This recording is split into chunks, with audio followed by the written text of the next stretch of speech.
a ver Génesis 1. El pastor dejó que se aprendieran Génesis 1:1.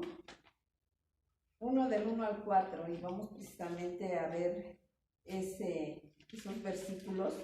Dice: en el principio creó Dios los cielos y la tierra estaba desordenada y vacía, y las tinieblas estaban sobre la faz del abismo, y el Espíritu de Dios se movía sobre la faz de las aguas. Y dijo Dios: sea la luz, y fue la luz.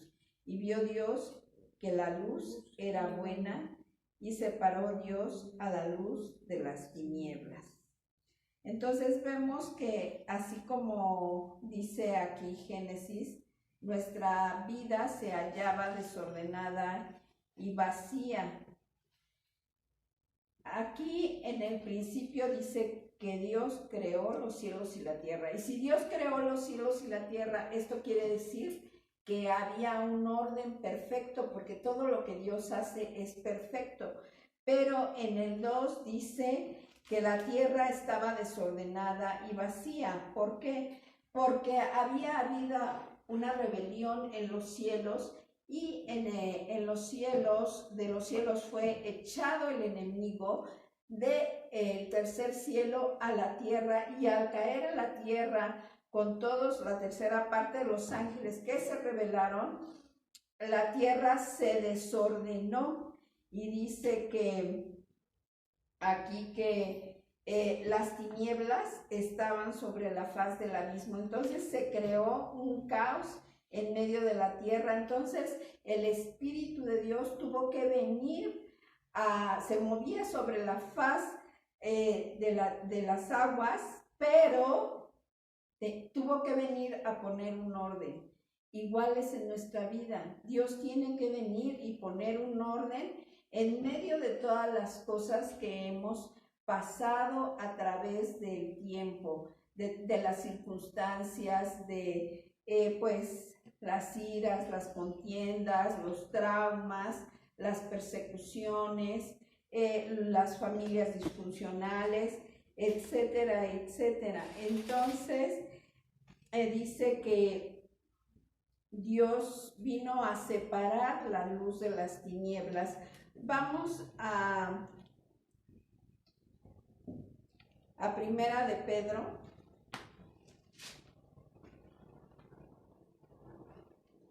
Primera de Pedro 2:9.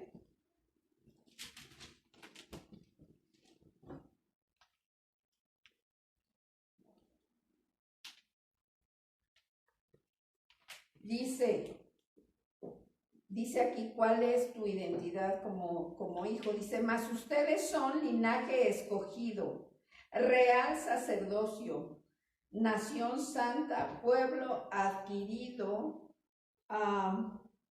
para que anuncien las virtudes de aquel que les llamó de las tinieblas a su luz admirable. Ustedes que en otro tiempo no eran pueblo, pero que ahora son pueblo de Dios, que en otro tiempo no habían alcanzado misericordia, pero ahora han alcanzado misericordia. Y dice: amados, les ruego que como extranjeros y peregrinos, que se abstengan de los deseos carnales que batallan contra el alma. Entonces aquí vemos que es una batalla constante nuestra vida. Dice que nuestra lucha no es contra carne y sangre, sino contra principados y potestades. Entonces, debemos entender que después de la justificación de Dios, tenemos que santificarnos, y esa santificación es hasta que nosotros lleguemos con el Señor. Entonces, aquí dice que nosotros somos linaje escogido. Tú fuiste escogido desde antes de la fundación del mundo. Eres nación santa, pueblo adquirido por Dios. ¿Cómo te adquirió Dios?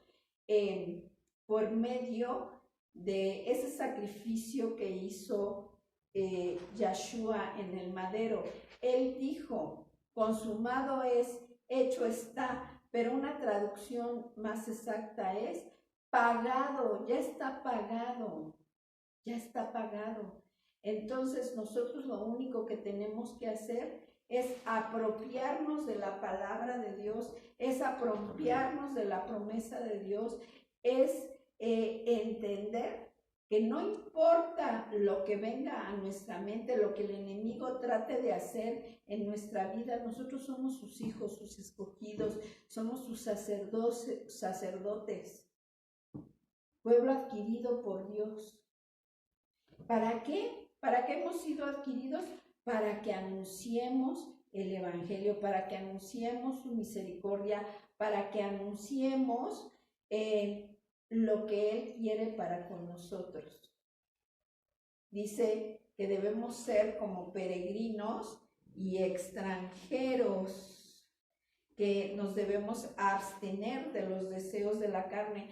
O sea, la vida no se trata de nosotros, la vida se trata del poder de Dios, de la identidad de Dios, de lo que Dios quiere hacer con nosotros para traer paz, para traer una nueva conexión, una nueva restauración, para que la imagen y semejanza que fue destruida desde un principio ahora sea restaurada nuevamente en nosotros. Entonces la vida no se trata de nosotros, se trata de Dios en nosotros.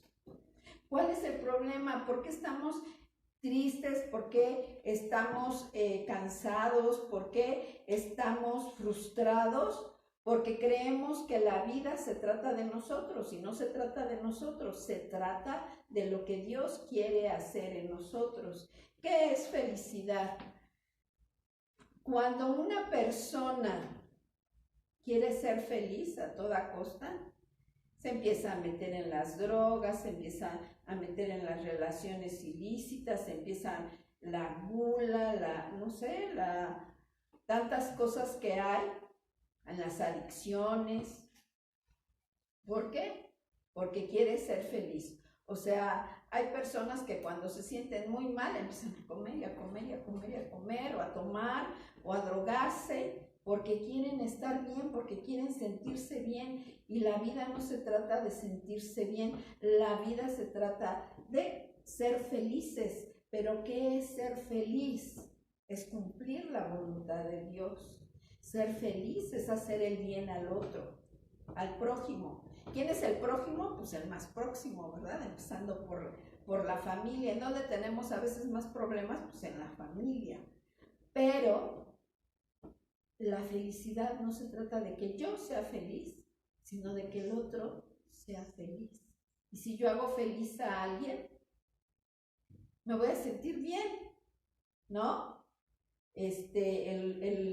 El otro día tenía una junta, y pues ya llego a la junta y se me acercan dos teporochitos. Si no tenga miedo, no le vamos a hacer nada. Le digo, no tengo miedo. Es que luego a veces la gente nos ve mal. Le digo, pues sí, pero no, yo no te veo mal, todos somos iguales. Dios te ama. Y se quedaron, ya se puso a platicar un poco conmigo. Yo tenía algo de prisa, pero bueno, pues ya le di algo y ya llegué al lugar de la cita y yo me sentía bien de haberle dicho que Dios lo amaba y que todos somos iguales. O sea, no tenemos por qué sentirnos, no el hecho de que sean teporochos, quiere decir, ellos valen la sangre de Cristo, Él murió por todos, ¿no? No importa. Entonces, en ese momento yo me sentí bien, y cuando nosotros hacemos bien a alguien o hacemos sentir bien a alguien, eso es lo que nos da a nosotros satisfacción. A veces cuando regalamos una Biblia, cuando hablamos del Evangelio, cuando Dios es vida y Él engendra vida a través del Evangelio a todo aquel que está muerto espiritualmente. Entonces, a veces nosotros pensamos que la felicidad es tener mucho dinero, tener muchas riquezas, etcétera, etcétera. Yo recuerdo esta mujer que era hija de Onassis, Tina Onassis, heredó todo el dinero del papá. Era en ese tiempo uno de las personas millonarias que tenía más dinero, y a ella siempre la buscaron pues por sus millones. Luego las demandas que le hacían era para quitarle dinero. Y el dinero no es la felicidad. A veces por dinero hasta pueden matar a una persona, ¿no? Pues ya la quito de en medio para que ya me hereden los millones. Ahorita que estaba diciendo esto, recuerdo de un hombre, hubo un problema aquí en Echegaray, vivían unos señores mayores y pues amanecieron muertos, y luego dentro de lo de que son las investigaciones de la PGR resultó que quien los había ultimado era el nieto. ¿Por qué el nieto? Pues porque les dejó, los abuelos le dejaron toda la herencia al nieto. Pero como al nieto ya le urgía tener el dinero, se los echó. Y es increíble la maldad, es increíble la iniquidad, es increíble la falta de afecto natural. ¿Y qué sucedió en ese momento? Que este tonto no se había dado cuenta que él podía disponer del dinero en vida. ¿Por qué? Porque lo habían heredado en vida. No era necesario que los quitara de en medio, ¿no? Entonces, nosotros debemos entender que Dios quiere sacarnos de esa maldad, de esa iniquidad, de esas tinieblas, que Él quiere que nosotros seamos realmente lo que dice en la palabra, nación santa, pueblo adquirido por Dios. Él nos ama, Él tiene un amor perfecto por nosotros, y nosotros ¿a qué venimos a esta tierra? A perfeccionarnos en el amor. Y perfeccionarnos en el amor tiene que ver con hacerle el bien al prójimo. Y eso nos va a dar satisfacción, nos va a dar felicidad. Cuando se trata de mío, y yo, del yo, o sea, ahí hay una frustración constante. ¿Por qué? Porque la vida no se trata de mí. La vida se trata de lo que Dios quiere hacer en mí, de lo que Dios quiere regalar en mí. ¿Para qué fuimos hechos sacerdocio santo, pueblo adquirido con Dios? Para anunciar las virtudes de aquel que nos salvó, las virtudes de aquel que nos sanó. El cáncer, dice, no, es que tiene cáncer, se va a morir. Pero hay mucha gente que se muere por el cáncer espiritual, por el cáncer que hay en sus emociones, por el cáncer que viene de las generaciones. Veía yo un testimonio de una predicadora que decía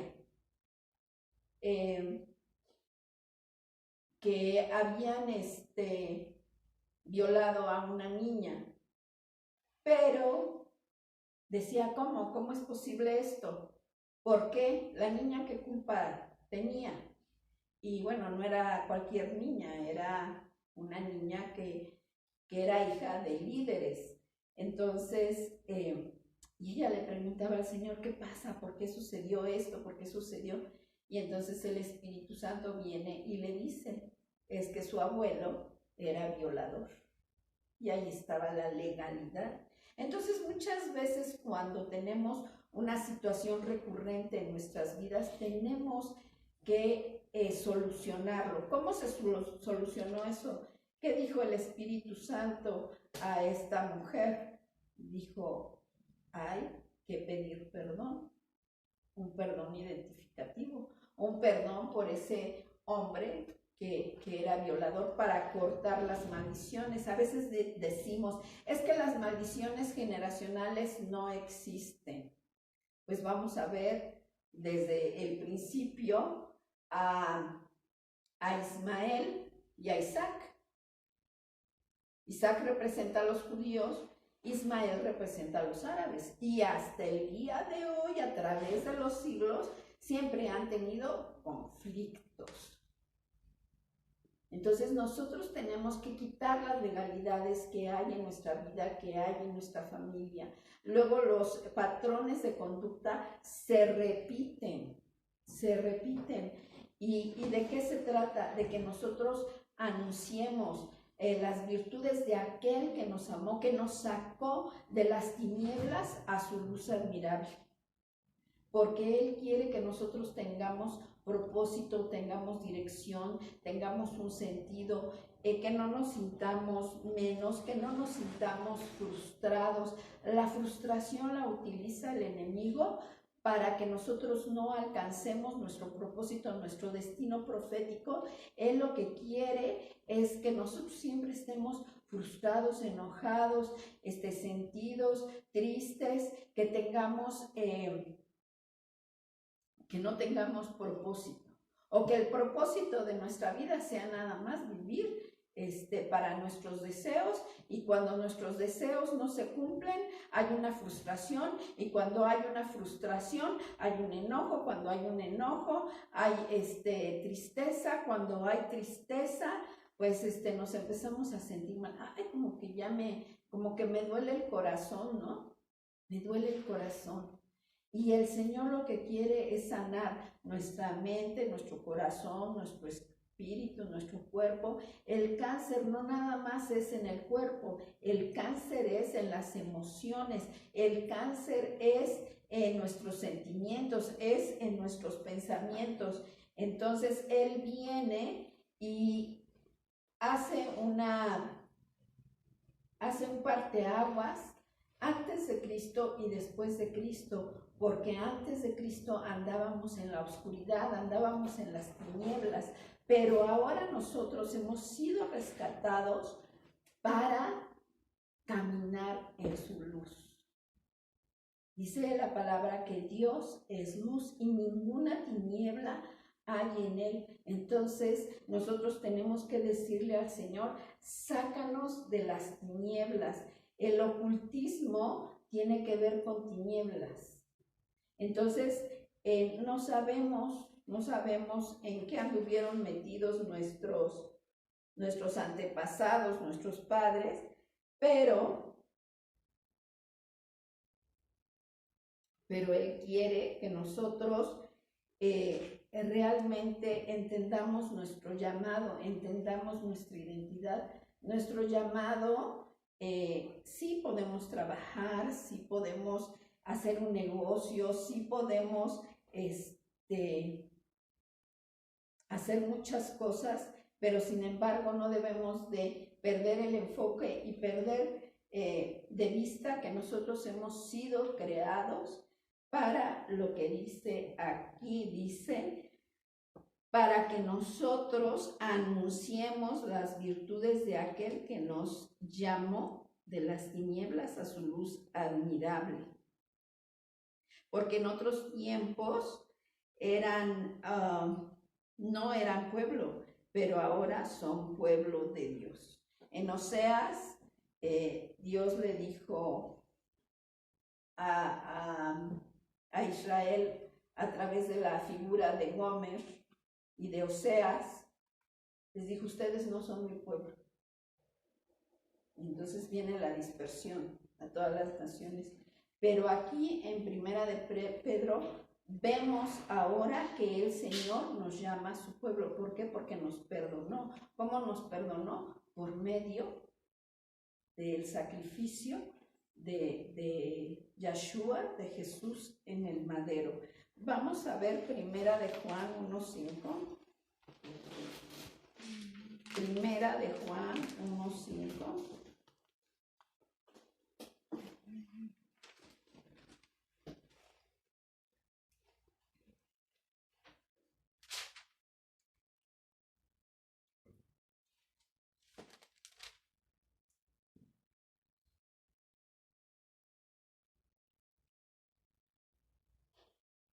Dice, este es el mensaje que hemos oído de él y que les anunciamos. Dios es luz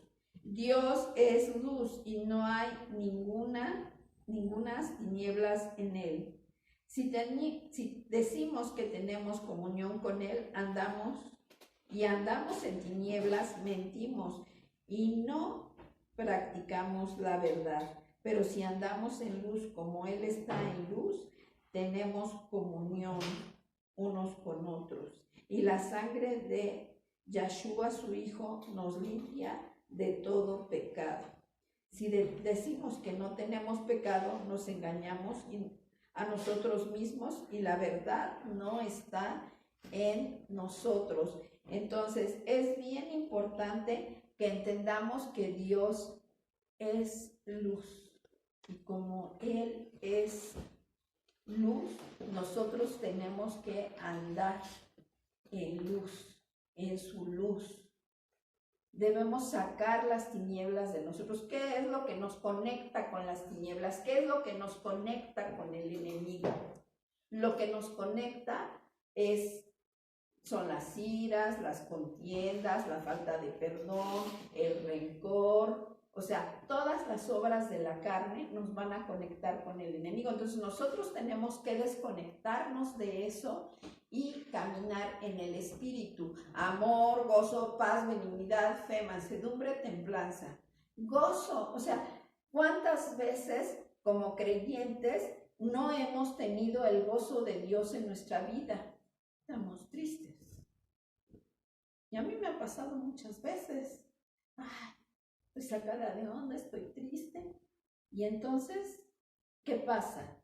Perdemos la comunión con el Señor porque Dios quiere que tengamos un espíritu libre para poder relacionarnos con Él. ¿Libre de qué? Libre del ocultismo, libre de las tinieblas, libre del engaño del enemigo. Ay, viene el enemigo y te dice, ay, pobrecito de ti, pobrecita de ti, mira cuánto sufres.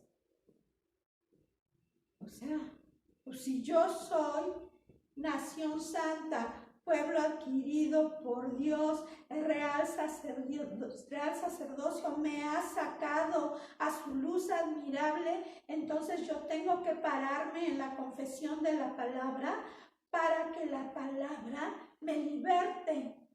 Y comentaba yo con el pastor, dice el Salmo 1, dice, nunca se aparte de tu boca este libro de la ley, sino medita en él de día y de noche. De día y de noche, o sea, las 24 horas, ¿no? Y después dice en 1 de Josué 1:7, lo mismo, que debemos meditar en la palabra del Señor de día y de noche. ¿Y cómo le vamos a hacer para estar meditando? Bueno, para meditarla, como dice el pastor, pues hay que primero meterla, hay que primero aprenderla de memoria y estarla repasando, así como las vaquitas pasan el alimento, ¿verdad? Por un estómago, el otro estómago, no sé cuántos estómagos tienen. Tres. Ay, mira. Bueno, yo decía que 2, pero bueno, tiene 3. Ya, entonces, anda rumiando, ¿no? Igual nosotros tenemos que comer la palabra y estar constantemente meditándola. ¿Para qué? ¿Por qué? Pues es que el enemigo lanza sus dardos de fuego y empiezas a pensar, estás orando y empiezas a pensar en el básquetbol, en el fútbol, que si se quedó la estufa prendida o que si no prendiste la estufa, o que si el perro, el gato, o la gallina, o los marranos, o yo no sé. Y entonces empezamos a pensar un montón de cosas. O que si me lastimaron, o si que me insultaron, o que si no me pagaron. Entonces, Dios quiere que nosotros estemos meditando su palabra de día y de noche, para que no nos salgamos del espíritu. Dice que hablemos entre nosotros con salmos, con himnos, que hablemos la palabra de Dios, que ministremos la palabra de Dios. Entonces debemos de tener la palabra de Dios en nosotros para poder meditarla, para poder responder con la palabra a todo, o sea, medita la palabra de día y de noche. Entonces, ¿cómo debemos hablar? Pues con la palabra. ¿Y cómo me debo hablar a mí mismo? Pues con la palabra, porque el enemigo va a venir a querer meter sus dardos, pero pues yo le tengo que contestar con la palabra. Y recuerdo también que decía el pastor, que un día llegó un muchacho para que orara por él, porque iba a tener un examen. Entonces iba a tener un examen y él quería que Dios le recordara pues todas las cosas, pero más que estudiar, él quería que Dios, el Espíritu Santo, le soplara el examen, ¿no? Entonces le dice el pastor, Lora, y le dice, Señor, recuérdale todo lo que estudió, y el otro se pone así, ¿no? Pues, ¿cómo? Pues, si yo no quiero estudiar, yo lo que quiero es que el Espíritu Santo de Dios me recuerde pues todo lo que viene en el examen, ¿no? O sea, las clases que tomé, pero hay que estudiar, hay que memorizar, ¿no? Hay que, otro día recuerdo que viene un hermano que le dice, pastor, por favor, ore para que se me baje el colesterol. O sea, los triglicéridos, ¿no? Pues deja de comer cosas que te están subiendo los triglicéridos. O sea, no hay tal cosas como que Dios va a hacer un milagro cuando tú estás descuidando el cuerpo. Entonces, todas las tinieblas que hay en nuestra vida pueden ser así pequeñas, pueden ser así o pueden ser así, pero nosotros tenemos que quitar todas esas tinieblas por medio de la palabra, por medio aprendiendo la palabra. Y es que lo tengo aquí porque él me dice, memoriza la palabra, memoriza la palabra, memoriza la palabra. Entonces, pues como me tocó memorizar Génesis 1, dije, Señor, ¿qué quieres que predique? Pues vamos a predicar de Génesis 1. Entonces, Dios nos creó perfecto. En el principio Adán y Eva fueron creados perfectos, pero llegó el enemigo y hubo tinieblas. Entonces nosotros teníamos la identidad del Padre, del Hijo, del Espíritu Santo, pero cuando el enemigo llega, mete su identidad pervertida al hombre. Por eso hay muchos hombres que son envidiosos, que son homicidas, que son depravados. Hay muchos hombres que están en la maldad, ¿no? También en el Salmo 1 dice, bienaventurado el varón que no anduvo en consejo de malos, ni en silla de escarnecedores se ha sentado, sino que en la ley del Señor medita de día y de noche. Será como árbol plantado junto a corrientes de agua viva, y que su hoja no cae. No así los malos, que serán como el tamo, arrebatados por el viento. ¿Qué es el tamo? Son las cribas. En las cribas ponen el maíz y lo empiezan como a limpiar, y por acá abajo es como una coladera pero grande, y empiezan a mover el maíz, y entonces el tamo es toda la basurita que sale.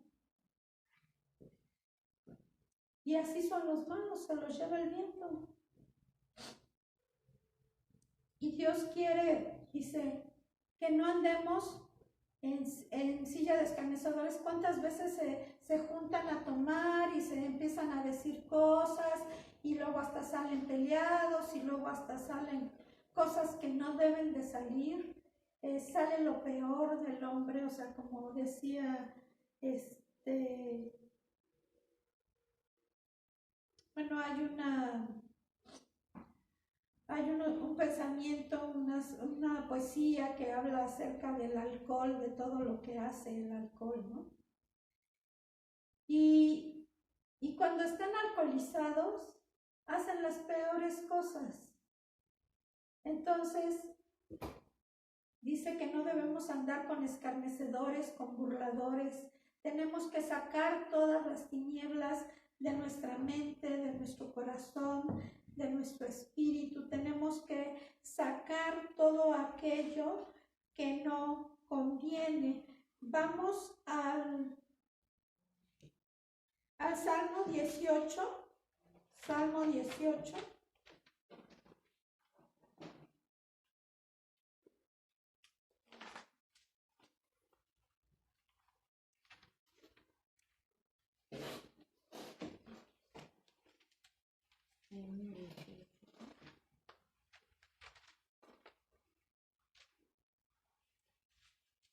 Salmo 18, 28.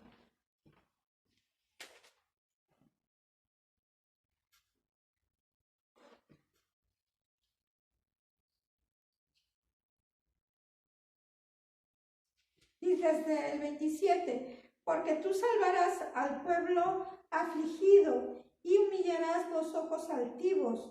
Tú encenderás mi lámpara, Señor mi Dios, alumbrarás mis tinieblas. Contigo desbarataré ejércitos y con mi Dios asaltaré los muros. Entonces, si nosotros queremos entrar a la guerra espiritual, nosotros debemos andar alumbrados a la luz de su presencia, a la luz de su palabra. Nosotros debemos estar constantemente meditando en su palabra de día y de noche para reprender las tinieblas. Tenemos que tener la palabra guardada en nuestra mente, en nuestro corazón. Vamos a ver el Salmo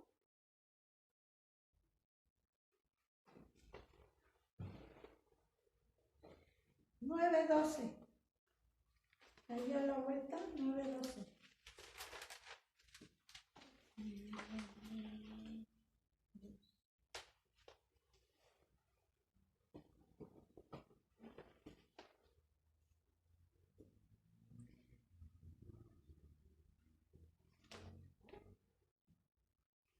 Porque el que demanda la sangre se acordó de ellos, no se olvidó del clamor de los afligidos. Yo creo que lo apunté mal, pero esto de demandar la sangre, ¿qué pasa cuando hay un homicidio? Cuando la gente anda en tinieblas y comete actos como este. Aparte de la cárcel, aparte de que anda en tinieblas, el Señor va a demandar esa sangre. Y derramar sangre inocente no tiene nada más que ver con un homicidio. Derramar la sangre inocente tiene que ver cuando nosotros maltratamos a una persona, hablamos mal de una persona, maltratamos a los hijos. O sea, derramar la sangre no tiene, cuando le dices a un niño, ¡ay, qué tonto eres! Pues si se lo dicen constantemente, van a destruir su autoestima. La palabra dice en Éxodo 20, no matarás, pero no matarás tiene que ver cuando uno también, no nada más cuando alguien dispara un arma, tiene que ver cuando alguien está maltratando a otra persona. Y Dios quiere que nosotros salgamos de las maldiciones, de la ley de las maldiciones, de las tinieblas, de las maldiciones que constantemente nos están acechando, porque el enemigo viene y quiere hacer nido aquí en nuestra mente. El enemigo quiere destruir nuestras vidas. Vamos al Salmo 4:6. Salmo 4:6.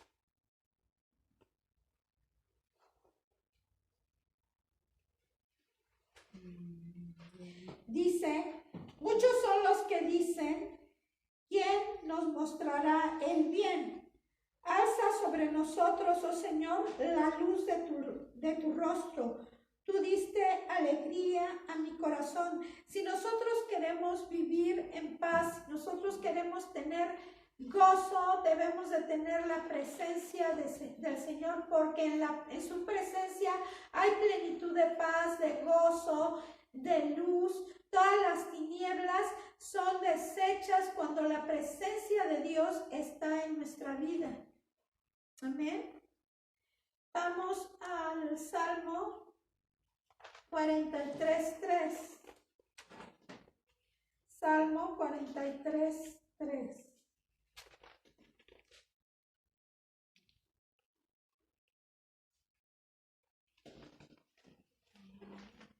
Desde el 2. Bueno, el 1. Júzgame, oh Dios, y defiende mi causa. Líbrame de gente impía y de hombre engañoso e inicuo. Pues tú eres el Dios de mi fortaleza. ¿Por qué me has desechado? ¿Por qué andaré enlutado por la opresión del enemigo? Envía tu luz y tu verdad. Estas me guiarán, me conducirán a tu santo monte. Entonces, la luz, que es la presencia de Dios, porque Dios es luz y la verdad. Él dijo, yo soy el camino, la verdad y la vida. Estas son las que nos guían, estas son las que nos guardan, estas son las que nos levantan, estas son las que nos ayudan, estas son las que nos protegen, las que nos fortalecen, las que hacen que nosotros podamos tener paz en medio de la oposición, en medio de la oposición, en medio del problema, en medio de todo lo que estemos pasando. Su fortaleza, su luz, su verdad es la que nos va a dar fuerzas. Solo Él es el único que nos puede ayudar, bendecir, levantar. Él es el único que nos puede dar sentido, nos puede dar propósito, nos puede dar dirección. Dice que el creyente no tiene temor de malas noticias. Vamos al Salmo 112:4.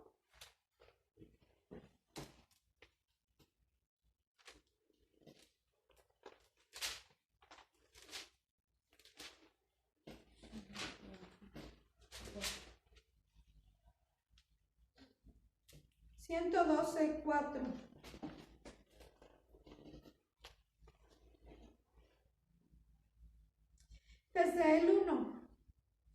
Bienaventurado el hombre que teme al Señor y en sus mandamientos se deleita